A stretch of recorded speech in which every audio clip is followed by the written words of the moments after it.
When you talk about your brother getting you an invite, this cannot apply more to Jobe Bellingham. He has won the Player of the Season in the Championship. He has also, as well as that, got into the Team of the Season. We're going to be discussing the Young Player of the Season, who I think should have won it. We're going to be discussing the Team of the Season, the Player of the Season in the Championship as well, and the Manager of the Season as well. So starting off, of course, we have Jobe Bellingham, who won the Young Player of the Season. Now, there was also Egan Riley, who was up for nominations, and I believe Hayden Hackney was the other player that was up for Championship Young Player of the Season. Now, for me, I'm not doubting Jobe Bellingham in the slightest. Now, a lot of people like to kind of bring up the fact that he's only got 4 goals and 3 assists this season, and he's not got many stats to back it up. At the end of the day, he's kind of played everywhere across the midfield. He's played in the number 10 role at times. He's played like kind of as a box-to-box in a number 8. He's also played defensive midfielder as well. He's kind of played all 3 of them roles. So with numbers, for me, it doesn't really apply for a Jobe Bellingham when you compare him to, other players that have better numbers than him. And as I say, I'm not doubting Jobe Bellingham's ability in the slightest. But then when you put him up against an Egan Riley, who a lot of people argue he's not Burnley's best centre-back, which he isn't. Esteve is Burnley's best centre-back, but he's still a part of that defence, which has been the best defence in Championship history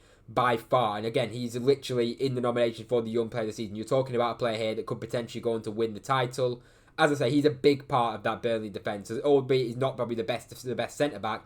For me, though, over a Jobe Bellingham, I would be personally putting Egan Riley in that spot as a Young Player of the Season. And there's absolute outrage on social media, and I feel if it was the other way around, say Egan Riley did win that Young Player of the Year award, I don't think people would be really questioning it too heavily and all having this uproar about Egan Riley winning it. They're having an uproar about Bellingham winning it for a reason. As I say, I'm not doubting him, but for me, Egan Riley, I would definitely put. I think he's been head and shoulders in terms of the young players in the Championship. I think he's been head and shoulders clear of any other player. And you look at the table and you look at Burnley's goals conceded, and that absolutely backs it up. Let's just quickly get the Manager of this season out of the way. Scott Parker went on to win Manager of the Season in the Championship, which I think is valid, to be honest. I mean, there's also Daniel Farke. There's also, for me, though, I mean, if John Eustace keeps that Derby side up, you're looking at him who's overperformed massively with Blackburn, who were predicted to be right at the bottom of the table at the start of the season. He led them to, I think he was 6th when he left Blackburn.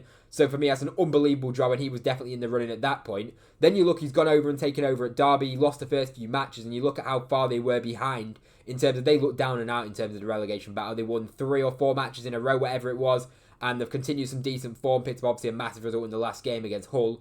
And if John Eustace keeps Derby up, and Blackburn are still in with a chance of getting the playoffs as well, even without John Eustace. But you look at the job that he's done at those 2 individual clubs. For me, I think he has to be Manager of the Season. He wasn't even in the nominations. The 3 managers were Chris Wilder, Daniel Farke, and Scott Parker. I mean, out of those 3, I probably would just about give it to Scott Parker, just due to the fact that Burnley have got that defensive record. But you can argue whoever wins the league out of those 2, obviously the league isn't decided yet, whoever wins the league out of Burnley and Leeds probably deserves to get the Manager of the Season in terms of those 3 nominations. But as I say, if it was on me and I was looking at it objectively throughout the whole season and who's done the best job for, I mean, obviously he managed 2 clubs, but you look at the individual jobs he's done for both them clubs. If he keeps Derby up, John Eustace, obviously he's already done the job that he did at Blackburn, which is an unbelievable job, as I say, given the expectations. For me, I believe that John Eustace deserves the Manager of the Season award. But as I say, out of the 3 nominations, you could flip a coin between Daniel Farke, who's Leeds have been outstanding this season. The football that they've played has been outstanding for the most part of the season. Obviously, they had that little blip, but it proved to only be a blip. They managed to get him. Daniel Farke managed to get it together and lead Leeds to at least promotion, potentially even the title if they win their 2 remaining games at the time of recording this.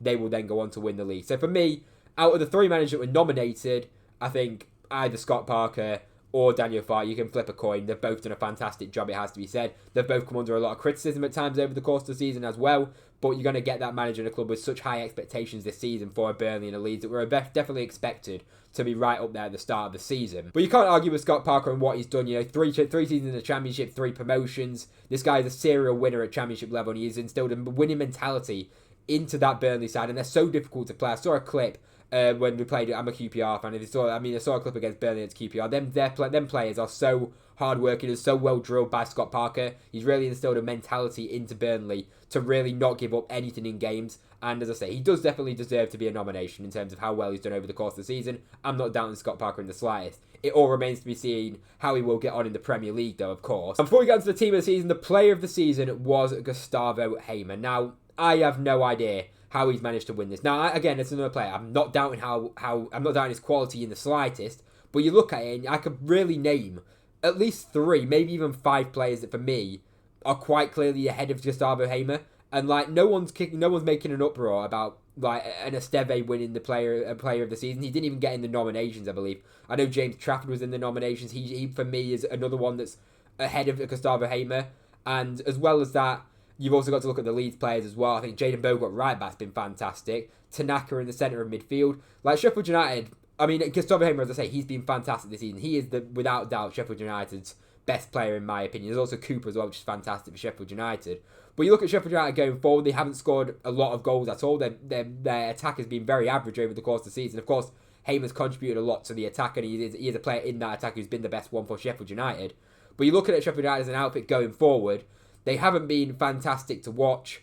They haven't scored a lot of goals over the course of the season. They're very good in moments, Sheffield United, and they show quality in moments, which Gustavo Hamer, of course, is a prime example of a player that can show quality in moments. But if you look at it over the course of the season in terms of performances, for me, as I say, I think James Trafford has done better. I look at Esteve for Burnley as well, who's done better in my opinion. Jayden Bogle for Leeds, Tanaka as well. That's 4 players, right? I'm just thinking off the top of my head, which I would personally put as a player of the season over Gustavo Hamer. As I say, he's had a very good season. I'm not doubting it. He's in the team of the season. He absolutely deserves to be in the team of the season. And he is a Premier League player, in my opinion. Put him in a Premier League side, in a mid-table Premier League side, and he'd definitely do a job, and he definitely wouldn't look out of place in the slightest. It's a shame that, last season he was in a Sheffield United team, which is very poor in the Premier League overall. Just a squad that wasn't, overall the squad didn't have the quality to stay up in that division, of course. And put him in a Premier League team, and he'd definitely do a job for quite a lot of Premier League teams. There's probably like a rotation player, potentially even a starter, you never know. Now, on to the team of the season. Now, I mean, it's got a lot of people questioning it. It's an interesting one. We'll go through it. I mean, James Trafford, you can't really argue it. Jayden Bogle, people are talking about Trey Hume for Sunderland. For me, Jayden Bogle, absolutely, there's no debate.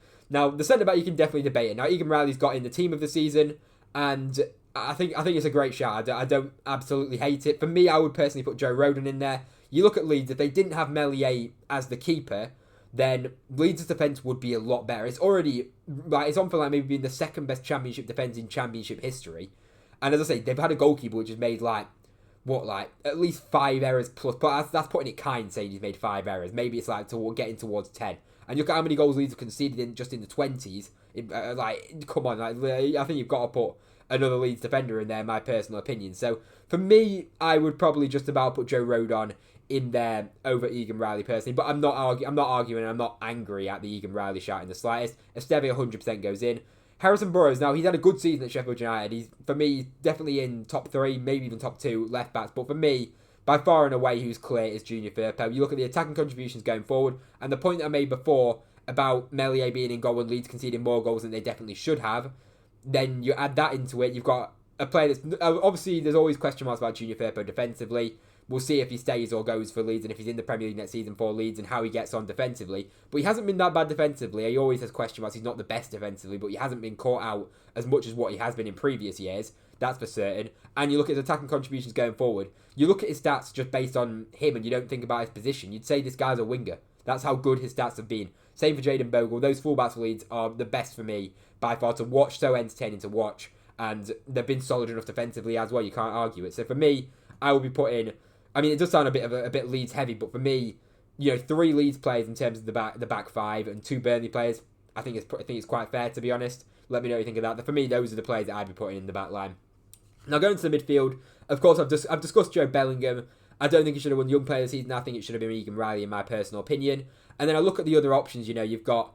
You could also maybe change the formation around, which we'll discuss in a second. But for me, Joe Bellingham just doesn't get in. And he has been so important to Sunderland the way they play. And as I say, without him, you notice when he's not there. But you look at Josh Brownhill, he's scored 16 goals for a team that's already got promoted in Burnley. Now, he's the 3rd top scorer in the division he doesn't even play in the number 10, he plays in the number 8 role. Like, to score that many goals should just cement your place in there as it is. And as I say, he's a great player, Josh Brownhill. He gets his job done.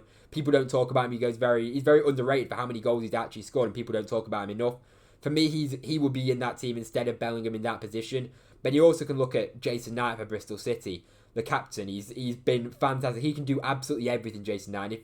People don't talk about Jason Knight anywhere near enough as what they should do. He's going to lead that Bristol City side to what looks like it's going to be the playoffs, and we'll see who gets on in the playoffs and how Bellingham gets on in the playoffs and how Jason Knight gets on in the playoffs. But Jason Knight is an unbelievable footballer. He can do everything in that Bristol City side and so underrated. He deserves a shout. I wouldn't put him in over Josh Brownhill, but I would put him in over Bellingham personally. There's also, you go further down the league, you look at an Ebu Adams, who I think has been outstanding, the talisman for Derby. Even when Derby were playing bad, Ebou Adams was still there stepping up. He's contributed with goals and assists over the course of the season. Another player that's so good defensively, so good off the ball, wins the ball back so much. Another player that I personally do think just has the edge over Jobe Bellingham. Now, as I say, don't think there's a lot between them players, but I think Brownhill, for me, just has to go in centre mid. I really do think that. On the right wing, Dan James, absolutely no complaints about that. The put Gustavo Hamer in the 10. Now, you could also argue maybe take out Borja Sainz, put Hamer on the left, move then into the centre of one of them players like a Josh Brownhill, like I said. But Borja Sainz in that spell at the start of the season was an absolute joke. It was a. I mean, I can't say it's a purple patch because that's probably harsh, but you know, for a good few months in the season, a good first few months, like between that October, November time especially, Borja Sainz was the best player in the league by far. And people were talking about him as a guaranteed player that's going off to the Premier League. Second half of the season, he's had individual games where he's been good, but when Borja Sainz is bad, he's so frustrating to watch. I can imagine as a Norwich fan, he makes the wrong decisions. He's sometimes quite selfish in terms of just his whole attitude on the pitch as well. You know, kind of complaining. He's a player that you can see why people kind of aren't exactly the biggest fans of him in terms of his personality, in terms of his attitude on the pitch. But I mean, at the end of the day, he is like the second top scorer in the division, and he had that spell, and it was ridiculous. He looked by far and away too good for the Championship. I don't really know what's happened in this last part of the season in terms of what happened with Norwich and what's happened with Borja Sainz as well. Now, it looks a bit crazy, you know. You see Norwich who are sat right in mid-table. They've not had a good season in the slightest. The manager's obviously recently been sacked. You've got two Norwich players in the front three. Now, I do just think this highlights how poor the attacks are in the Championship, because like Sainz, you can make an argument maybe that he could miss out, yes, but I also think you can make an argument for him being in there. The same way with Josh Sargent, you look, if he was fit all season, for me, he's an absolute lock in this team. You can argue Joel Peru due to the fact that he's got the most goal contributions in the Championship, obviously the top scorer. So you can argue that, but then if you look at it, minutes per goal, Josh Sargent is one of the best in the Championship. And for me, as a number 9, if I was choosing number 9 in the Championship, I would be choosing Josh Sargent. As I say, he's missed a portion of the season through injury. He's been great since he's come into the team and obviously in the games that he's played. So for me, I do think you can argue Joel Peru, but for me, I would be sticking with Josh Sargent, even though it does sound crazy that two Norwich players have made the front three. But Norwich as well, in terms of goals scored in the Championship, are right up there at the top as well. And as I say, there's not many teams that scored a lot of goals in the Championship this season. And as I say, it really does highlight the level of attacking talent in the Championship over the course of this season, which I don't think is a reflection on Norwich getting 2 players in there. It's a reflection on the rest of the Championship being very poor going forward in terms of overall goals in the Championship this season. And individuality as well, by the way. We really do lack individuality in the Championship. So that's my kind of thoughts on the team this season and what I'd kind of swap about. As I say, you could maybe move Hamer out to the left if you want to. Maybe then bring Brownhill into the middle. But I'd still then take out Bellingham and bring in a Jason Knight. Or I'd bring in maybe even Ebou Adams, which is a bit of maybe a rogue shout. But as I say, let me know if you enjoyed the video, drop a like down below. Subscribe to the channel as well. If you're a Championship fan, hit subscribe on this channel. This is the place to be. There's going to be more videos coming up in the future. Thank you very much for watching, and I'll see you in the next one.